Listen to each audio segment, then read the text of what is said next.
Maxwell, the famous Maxwell equations. Yeah. That to describe the electromagnetic spectrum. Yes, developed in the 19th century were once 20 equations, but then came engineer Heaviside, a British engineer, who simplified it down to 4 equations. Heaviside, who was kind of heavy-handed. Exactly. So he took and made it practical for engineers in a vectorial notation mathematically.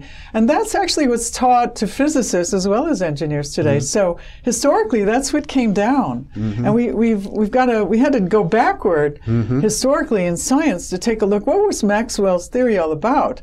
So there were things left out by the Heaviside formulation that is now taught as mainstream. In other words, even with regard to conventional electromagnetic energy, there's a lot we still don't understand.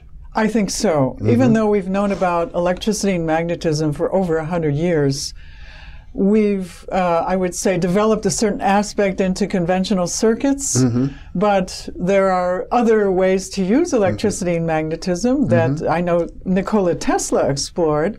And his work was also shut down historically. So we're in a situation today where so much of our understanding of science and of nature is based on what we've been able to accomplish technologically, which means that we've probably left a lot out.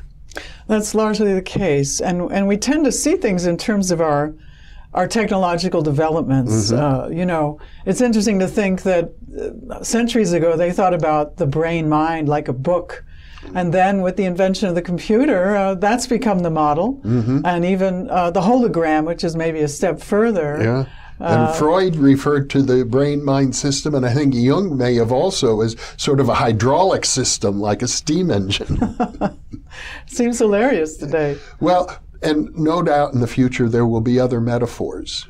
Right. Because it seems as if this is an example of how we take whatever is the current technology and that becomes the metaphor for nature. Yes, very much so. Ditto for the sun. Many decades ago, the sun was considered electric. Then after the discovery of nuclear energy, suddenly the sun was thought to be and taught to be a nuclear inferno. And we don't really know if the sun is a nuclear inferno. It's a model. Yeah.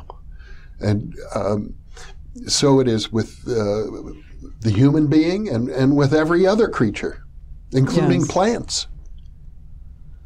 Now, one of the areas that you've looked at is the idea that all organisms emit photons.